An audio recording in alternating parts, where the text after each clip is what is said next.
ডিসেম্বরের একেবারেই শেষ সপ্তাহ চলছে, ক্রিসমাস এবং নতুন বছর। এই সময়টিকে ঘিরে 2,37,00,000 ট্রাভেল পরিকল্পনা করা হয়েছে, যেটা একেবারে এই ক্রিসমাসের সময় এবং নতুন বছরে বড় ধরনের সমস্যা তৈরি করবে ব্রিটেনের সবগুলো এয়ারপোর্ট এবং দূরপাল্লার যাত্রার ক্ষেত্রে। যেমন আজকেই বলা হচ্ছে M25, M3 এই ধরনের মোটরওয়েগুলোতে জাম তৈরি হয়েছে এবং এই যে ট্রাফিক, এই ট্রাফিকটা একবারে ক্রিসমাস পর্যন্ত থাকবে বলে বলা হচ্ছে। এয়ারপোর্টগুলো যেটা আপনারা জানেন যে এই ক্রিসমাসের সময় এবং নতুন বছরে অনেকেই ব্রিটেনের বাইরে তারা হলিডে কাটাতে যান, অনেকে তাদের পরিবারের সাথে দেখা করতে যান।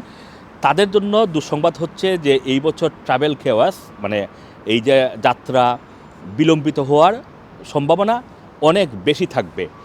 যেমন গত বছর ঠিক ক্রিসমাস পিরিয়ডে 67 লক্ষ মানুষ হিথ্রো এয়ারপোর্ট দিয়ে যাত্রা করেছিলেন। এবছর এটা আরও অনেক বেড়ে যাবে এবং শুধুমাত্র যে হিথ্রো এয়ারপোর্ট বলা হচ্ছে সেটা নয়, Stansted airport, Gatwick airport, Luton airport, Manchester airport, Birmingham airport, এই 5টি এয়ারপোর্ট এবং হিথ্রো এয়ারপোর্ট, এই 6টি এয়ারপোর্টে এই বছর ট্রাভেল কেওয়াস সর্বোচ্চ পর্যায়ে থাকবে। এছাড়া যারা হাইওয়ে ব্যবহার করেন, হাইওয়ে দিয়ে যারা ব্রিটেনের বিভিন্ন শহরে বিভিন্ন গ্রামাঞ্চলে হলিডে কাটাতে যাবেন অথবা পরিবারের সাথে দেখা করতে যাবেন, তাদের ক্ষেত্রেও কিন্তু ট্রাভেলের কেওয়াস হবে। ট্রেন স্কেজুয়েল সেটা ঠিক থাকবে না বলেও ইতিমধ্যেই বলা হচ্ছে।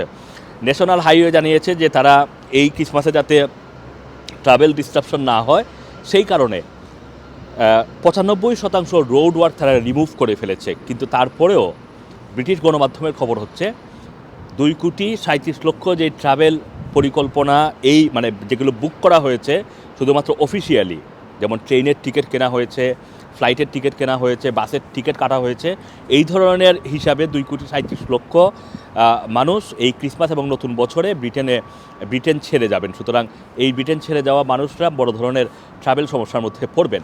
এখানে আরেকটি বড় সমস্যা হচ্ছে জানুয়ারির 1 তারিখের পর থেকে, মানে 31 ডিসেম্বরের পর থেকে 1 জানুয়ারি থেকে ব্রিটেনে যারা ঢুকতে যাবেন তাদের ক্ষেত্রে এই ই ভিসা কিন্তু একটি বড় ধরনের সমস্যা হয়ে দাঁড়াবে। কারণ ই ভিসার এই যে প্ল্যাটফর্মটি, এটা এখন পর্যন্ত সম্পূর্ণভাবে প্রস্তুত না বলে দাবি করছে ব্রিটিশ গণমাধ্যমগুলো। সুতরাং এবং ব্রিটিশ সরকারও কিন্তু সর্বশেষ গত 15 দিন আগে তারা বলছিল যে তারা এখন পর্যন্ত এই কাজটি পুরোপুরি সম্পন্ন করতে পারেনি, বিধায় যারা এই 31 ডিসেম্বরের পরে ব্রিটেনের ভিতরে আসার পরিকল্পনা করবেন তাদেরকে ই ভিসার পাশাপাশি, যদি আপনার ই ভিসা না থাকে, ই ভিসা থাকেও তারপরেও আপনার যে বায়োমেট্রিক কার্ড, এই বায়োমেট্রিক কার্ডটাকে সাথে রাখার পরামর্শ দেওয়া হয়েছে। কারণ এই বায়োমেট্রিক কার্ড যেটা 31 ডিসেম্বরে আপনাদের মেয়াদ শেষ, অনেকের বায়োমেট্রিক কার্ডে কিন্তু আপনার ভিসা হয়তো আরও 2 বছর 3 বছর আছে, কিন্তু বায়োমেট্রিক কার্ডের মেয়াদ যেটা সেটা 31 ডিসেম্বর শেষ হয়ে যাবে।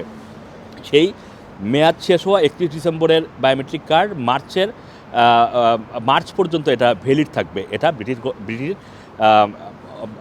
ইমিগ্রেশন মিনিস্টার যেটা গত সপ্তাহেই জানিয়েছেন। সুতরাং আপনারা যারা 31 তারিখের পরে ব্রিটেনে ঢোকার পরিকল্পনা করছেন ই ভিসার আন্ডারে, মানে ই ভিসা কোয়ালিফাই করেন, তাদেরকে আপনাদের বায়োমেট্রিক এক্সপায়ার কার্ডটাও সাথে রাখার পরামর্শ দেওয়া হচ্ছে।